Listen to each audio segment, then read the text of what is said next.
ప్రతి మనిషి తప్పనిసరిగా ఏదో ఒక మతాన్ని అనుసరించాలని చాలామంది చెప్తారు.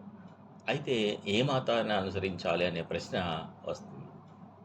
మనిషి ఊరికే నమ్మకాలు, సాంప్రదాయాలు, ఆచారాలు మరియు ఊహల మీద ఆధారపడకుండా వాస్తవికమైన, విశిష్టమైన, అర్థవంతమైన మతాన్ని ఎంచుకోవాలి.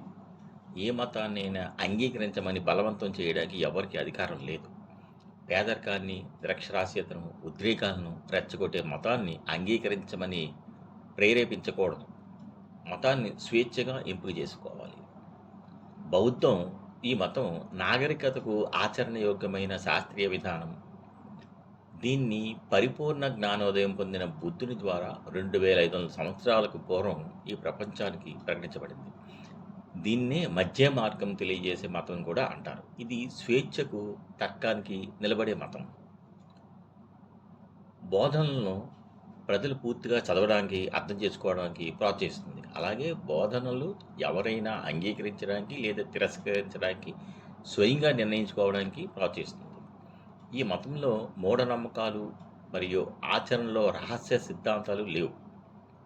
మన మన దేశంలో కానీ, ప్రపంచంలో కానీ ఎక్కువ మంది అనుసరిస్తున్నారనే కారణంగా ఏ మతాన్ని నమ్మకూడదు.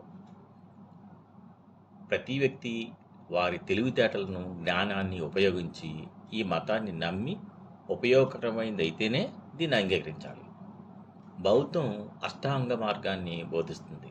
అదేమిటంటే మంచిగా అర్థం చేసుకోవడం, మంచిగా ఆలోచించడం, మంచిగా మాట్లాడటం, మంచిగా ప్రయత్నించడం, మంచిగా జీవనోపాధిని పొందడం, మంచిగా కృషి చేయడం, మంచి ఆలోచన కలిగి ఉండడం, మంచి ఏకాగ్రత కలిగి ఉండడం.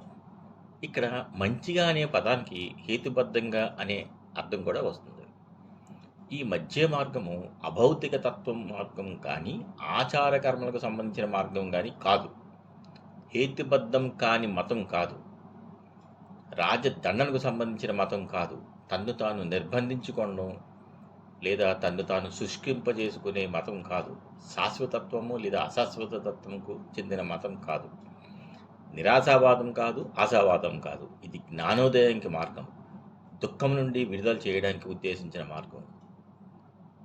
మనుషులు వారి పూర్వీకులు చేసిన పాపాలకు ఈ రోజున బాధపడుతున్నారనే వాదనను అంగీకరించదు. మంచి పని చేస్తే మంచి ఫలితం వస్తుంది, చెడు పని చేస్తే చెడు ఫలితం వస్తుంది. ఇవి సర్వసాధారణమైన ధర్మాలు. ఈ మతము ఈ ధర్మాలను పూర్తిగా అంగీకరిస్తుంది. ఏ విత్తనం నాటుతారో దాని ఫలితాన్ని పొందుతారు. ఈ ప్రత్యేకమైన మతాన్ని స్థాపించింది కల్పిత వ్యక్తి కాదు. ఈ ప్రపంచంలో యథార్థంగా జీవించిన గొప్ప బోధకుడు. ఆయన తనంతట తాను ప్రకృతికి అతీతమైన వ్యక్తిగా చెప్పుకోలేదు.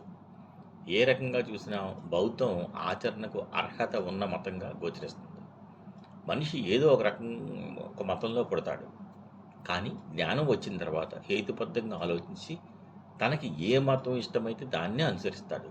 ఇది సహజం.